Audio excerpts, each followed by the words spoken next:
Good morning, Paul DeMerico, Operations Section Chief for Rocky Mountain Team 1. Today's the morning update and today's plan for October 19th. Things continue to look really good all the way around from the west side of the fire to the north side down into Branch 2. I do want to touch a little bit about Bel Air, south of Bel Air Lakes. There continues to be some unburned fuel within our containment lines that will continue to put up smoke and glows during the evening period of time, during the evening periods, but we're not concerned about it. It, for the most part, poses no threat to any of our containment lines. Yes, there could be an anomaly where a spot fire would come out of that, but we're not concerned about it. We do have resources in these areas monitoring that situation. For now, just the amount of unburned in there to the containment line does not pose a threat to what we're doing up in there. And as far as anything else that we're doing coming down into Branch 2, we are monitoring that situation though. Coming down into Branch 2, we did have the big run last Wednesday. That was down in this area. We continue to have really good success along the 44H Buckhorn Road.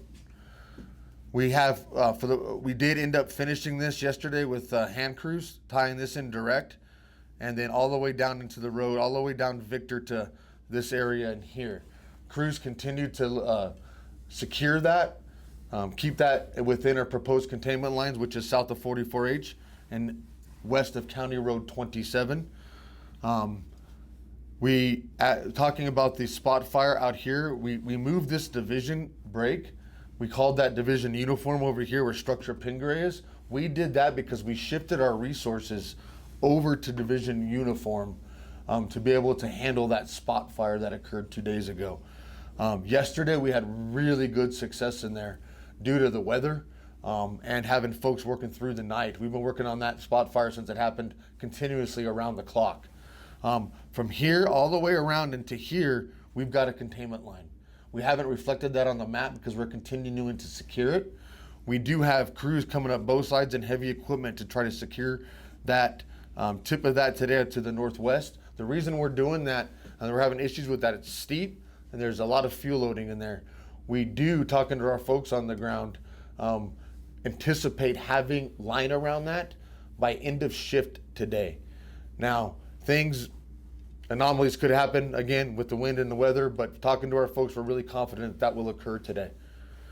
I do want to touch a little bit down here on the south, down in Division Victor.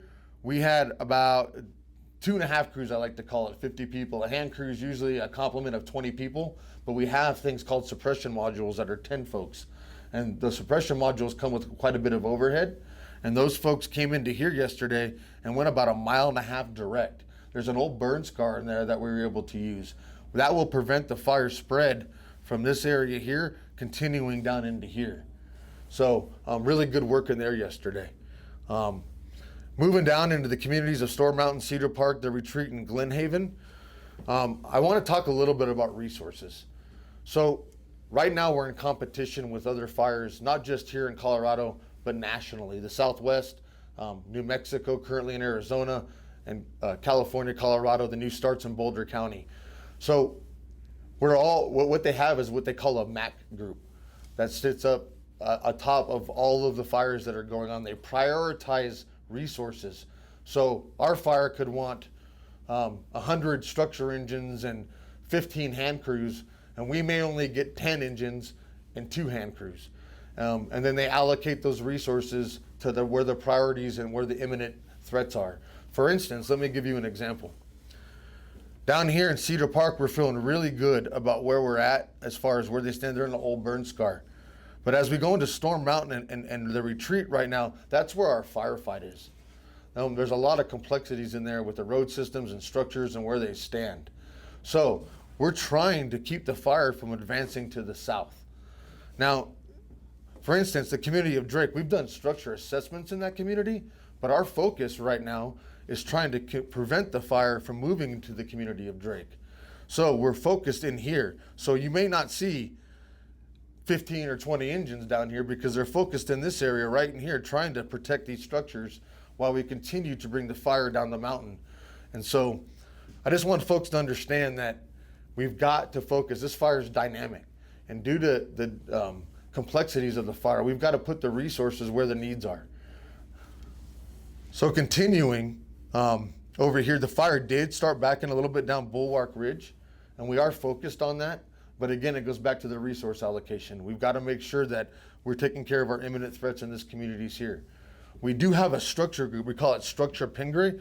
So what we did is most of the division uniform folks were focused on the CSU campus and the Lutheran camp and those structures and communities up in this area. What we did is we moved our structure group that we had assigned to deal with a lot of the road systems and the structures and the communities in here. We had division uniform with those folks. We had to move those folks over here to the spot fire while we have these folks focused on here. There is some activity in that area, but no threats. Again, it's just mopping up. What we call mopping up is like securing the structures and the fire around the structures, and that's what these folks are doing in here. Moving on to Division Whiskey and Zulu, fire hasn't made any significant movement in the last few days. We don't anticipate that. We do have a division group supervisor attached to and in constant communication with the park fire management officer and their park superintendent.